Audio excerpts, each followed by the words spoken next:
Alors, limite de fonction, celle-ci, c'est un peu plus compliqué que d'habitude parce que on a une fonction dans une fonction. Donc ça, c'est ce qu'on appelle composé. Donc c'est une limite composée. Donc la difficulté principale, ça va être de bien rédiger au propre et de bien faire les choses. Donc en soi, c'est pas super compliqué d'un point de vue raisonnement, c'est plus de faire ça proprement pour avoir tous les points. C'est parti. Alors, ce que je te conseille dans un premier temps, c'est d'étudier la limite de ce qu'il y a à l'intérieur.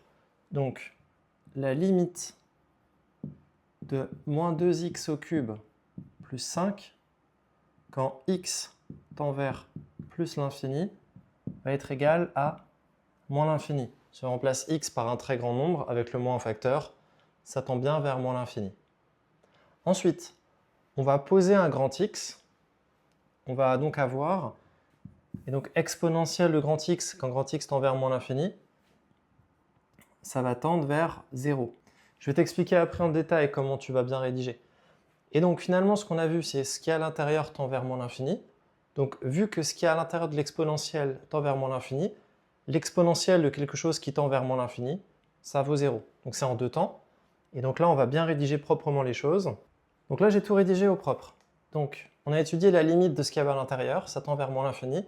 Donc le grand X, quand grand X tend vers moins l'infini, bah, l'exponentielle de grand X va tendre vers 0.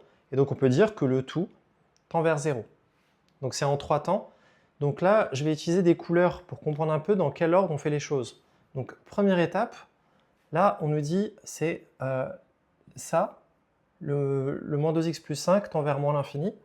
Et bien quand on va injecter avec le grand X, tu devras remplacer le grand X par moins l'infini ici. Ensuite, il y a au début, la limite qu'on cherche, nous, c'est pas en moins l'infini, c'est en plus l'infini. Et ce sera la limite qu'on aura à la fin du calcul. Ce qu'on va obtenir comme limite finale à la deuxième étape, bah, c'est la limite qu'on a à la fin de notre calcul. Donc si tu as cette architecture, tu vois de quoi tu parles à chaque fois. Donc je répète, on étudie la limite de l'énoncé au départ qui est là. On voit ce que ça donne, ce qui est à l'intérieur de la fonction, quand c'est une exponentielle, une racine carrée par exemple.